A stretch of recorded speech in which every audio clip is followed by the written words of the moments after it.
جبری گمشدگی کی تمام ذمہ داری وزیر اعظم اور کابینہ پر عائد ہوتی ہے۔ ضروری ہے وزیر اعظم جبری گمشدگی کے مکروہ عمل کا سدباب کریں۔ شہباز گل کے بھائی کی بازیابی کے لیے درخواست پر اسلام آباد ہائی کورٹ سے تحریری حکم نامہ جاری۔ عدالت کا حکم نامے کی کاپی وزیر اعظم کو بھیجنے اور غلام شبیر کو 6 اگست تک پیش کرنے کا حکم۔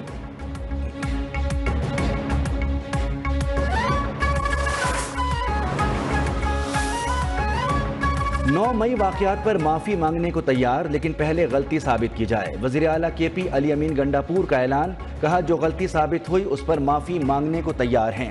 9 مئی کے واقعات کے ہم ذمہ دار نہیں تو ہم سے معافی کون مانگے گا؟ 9 مئی کو ہمارے خلاف سازش کی گئی، زبردستی کے کاموں سے مذاکرات نہیں ہوتے۔ بانی کا پیغام ہے عوام ثوابی جلسے میں بھرپور شرکت کریں۔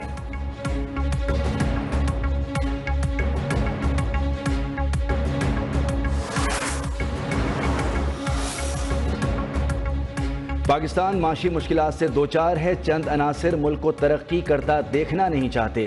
وفاقی وزیر منصوبہ بندی احسن اقبال کی لاہور میں میڈیا سے گفتگو، کہا ملک کی ترقی اور خوشحالی کے لیے ہم سب کو اختلافات ختم کرنے ہوں گے۔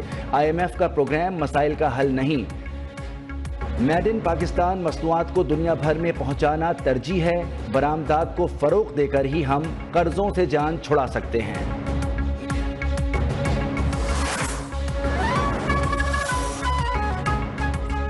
یہ ملک کسی کے باپ کا نہیں، پاکستانی عوام کا ہے۔ مخصوص ٹولہ صرف دھمکیاں دینے کی کوشش میں مصروف ہے۔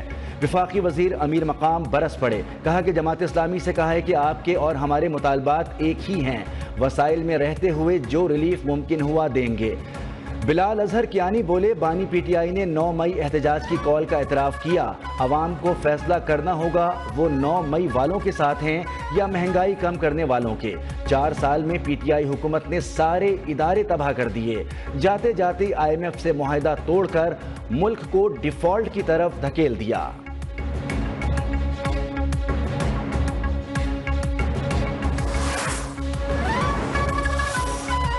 PTI کو مخصوص نشستیں ملنے کا معاملہ، جسٹس امین الدین خان، جسٹس نعیم اختر افغان کا تفصیلی اختلافی نوٹ جاری۔ دونوں ججز نے اکثریتی فیصلے سے اختلاف کیا تھا۔ اختلافی نوٹ میں لکھا، سنی اتحاد کونسل نے بطور سیاسی جماعت عام انتخابات میں حصہ نہیں لیا۔ چیئرمین نے بھی آزاد حیثیت میں انتخاب لڑا۔ PTI موجودہ کیس میں فریق نہیں تھی۔ PTI کو ریلیف کے لیے آرٹیکل 175 اور 185 میں تفویض دائر اختیار سے باہر جانا ہوگا۔ ریلیف دینے کے لیے آئین کے آرٹیکل 106، 63 اور 51 کو معطل کرنا ہوگا۔ مختصر فیصلہ سنانے کے بعد اکثریتی فیصلہ جاری نہ ہو سکا۔ تفصیلی فیصلے میں تاخیر کے باعث مختصر حکم نامے پر فائنڈنگ دے رہے ہیں۔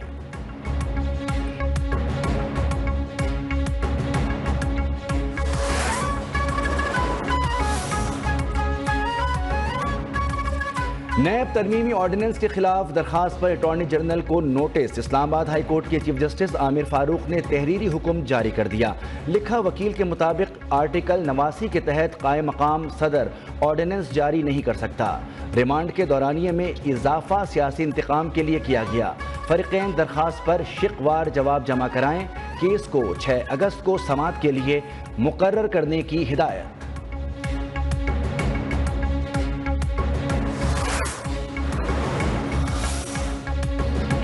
شیر افضل مروت کو تحریک انصاف سے نکالنے کے متضاد دعوے۔ فردوس شمیم نے شیر افضل کو نکالنے کا نوٹیفیکیشن جاری کر دیا۔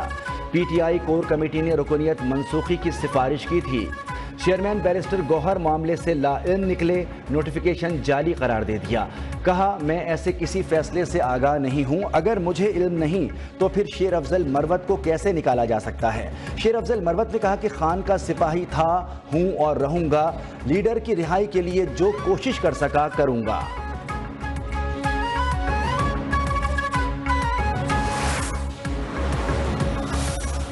انسداد دہشت گردی عدالت اسلام آباد نے PTI کے رہنما رؤف حسن کو جوڈیشل ریمانڈ پر جیل بھیج دیا۔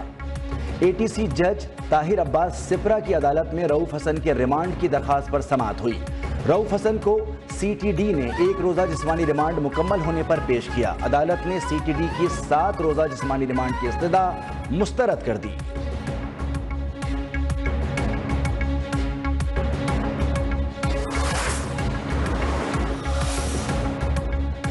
بانی پی ٹی آئی اور اہلیہ کے خلاف 190 ملین پاؤنڈ ریفرنس پر سماعت کرنے والا جج پھر تبدیل۔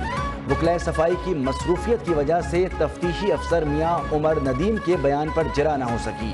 معاون وکیل نے کہا جب وہ دستیاب ہوں تو جرح کریں گے۔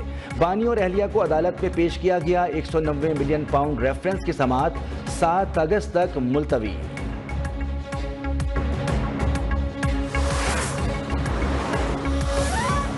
وزیر اعلیٰ پنجاب مریم نواز کا ایئر ایمبولنس پروجیکٹ پر اظہار اطمینان۔ کہا پنجاب ایئر ایمبولنس سروس کا آغاز کرنے والا پہلا صوبہ بن چکا۔ ہارٹ اٹیک اور ہیڈ انجری اور اسپائنل انجری کی صورت میں مریض کا گولڈن اور اسپتال پہنچانا ضروری ہے۔ وزیر اعلیٰ مریم نواز کی موٹر ویز پر ریسکیو سروسز کے جلد آغاز کے لیے اقدامات کی ہدایت۔